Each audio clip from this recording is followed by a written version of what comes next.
Threats from China have been coming for weeks, all because Nancy Pelosi reportedly heading to Taiwan as soon as tomorrow. How soon is now? Of course, that's not sitting well with Beijing because they view the independent nation as its territory. Listen to this warning from the commies. Commies? It will lead to a very serious situation and consequences. We would like to once again warn the U.S. that we are fully prepared and solemnly waiting. The People's Liberation Army will never sit idly by. China will take resolute and strong measures to defend its sovereignty and territorial integrity. As for what measures exactly we will take, let's wait and see if she dares making the visit. Oh, mercy. Pelosi is already on the continent in Singapore today, the first of many stops in the Indo-Pacific region. She's also going to visit Malaysia, Japan, South Korea, do some shopping, and a Taiwanese tour. Not confirmed, but sources say she's definitely going, despite the threats. In recent days, China has been conducting live firing exercises in the South China Sea near Taiwan, and Chinese troops have been told to stand by in battle formation. Pentagon Press Secretary John Kirby today saying the U.S. will make sure Pelosi has a safe trip. Watch. And as for the potential risks, I think that is a better question put to the PRC and to the PLA Army and Navy and the Air Force. We're going to watch this very, very closely. We're going to make sure that she has a safe and secure visit because that's our responsibility. Send in Maverick, man. If Pelosi touches down in Taiwan, will China follow through with their threats? Let's meet tonight's party panel. We've got townhall.com editor and Fox News contributor, fresh off the 5. It's Katie Pavlich. We've got Based Politics co-founder and Foundation for Economic Education content manager, Hannah Cox is back. And 2020 Libertarian Party vice presidential candidate, you are the power.net chair. That's the web address for the World Wide Web. You are the power.net. It's Spike Cohen. Welcome, everyone. I'm sitting up comfortably now. So, Katie, how far will China go to prove a point? Will they shoot down the speaker's plane?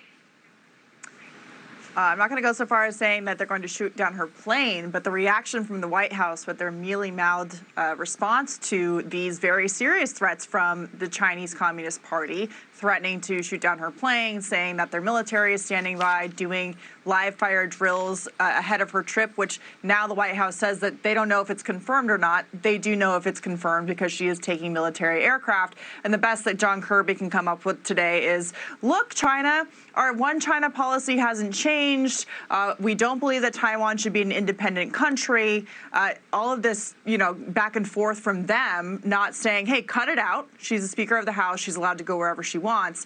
Meanwhile, while the White House has been very focused on continuing aid to Ukraine and depleting the Javelin stockpile we have here in the United States for our own military's purpose, they're not focused on the China threat in terms of the military and the things that they've been saying about Nancy Pelosi going to Taiwan, which this has been done before. So I'm hoping that they don't shoot her plane down. That would be an act of war. But I think they're banking on President Biden being pretty weak given the response they've had so far. But this is just one example of the conflict with China.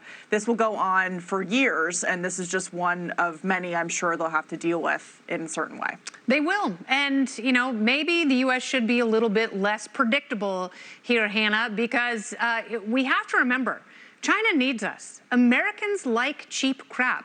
The problem for China is we can get our cheap crap made elsewhere. I don't think that's the worst idea in the world if individual corporations and manufacturers want to look at different places to have their stuff made. Might be a little less corporate espionage. So do you say go, Nancy, go? Because I do. I'd like to see it. I mean, I think obviously the Speaker of the House should be able to travel where she wants to go. But I also think that this is a long list of them not being strategic. Why did they need to make a big fanfare about it? They basically got themselves into a game of chicken with China, and they appear to be losing. It makes us look weak, and it's just really, really stupid and short-sighted.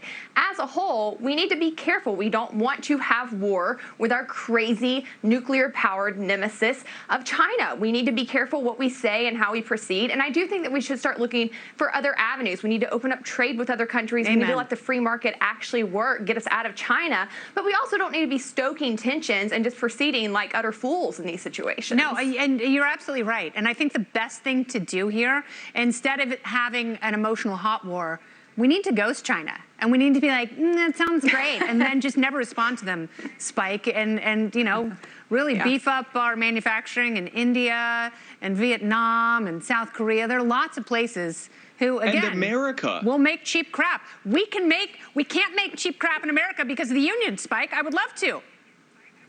It's not just the cheap crap, because the crap that we're getting from China, the goods we're getting from China, are increasingly up the food chain. And the reason for that is because in the United States, for the past several decades, there has been an intentional policy of using regulatory burdens to drive up the cost of living so that the big businesses, smaller competitors, go out of business, with the big businesses knowing that they can just do business in China, have it made in China, and then use the U.S. military to protect their goods and services on their way back here to be bought and sold here. Yes, we need more free trade with other countries, but we also need to deregulate here, because I got news for everyone here.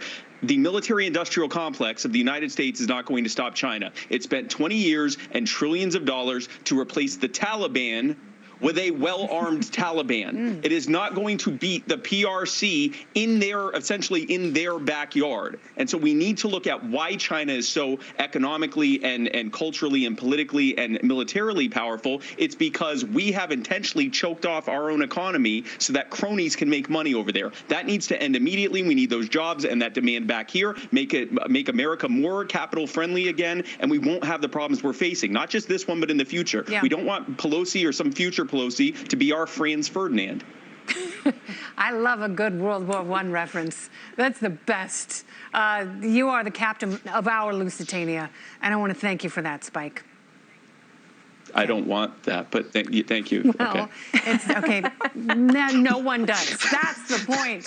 We need fewer regulations and less captaining. All right, panel's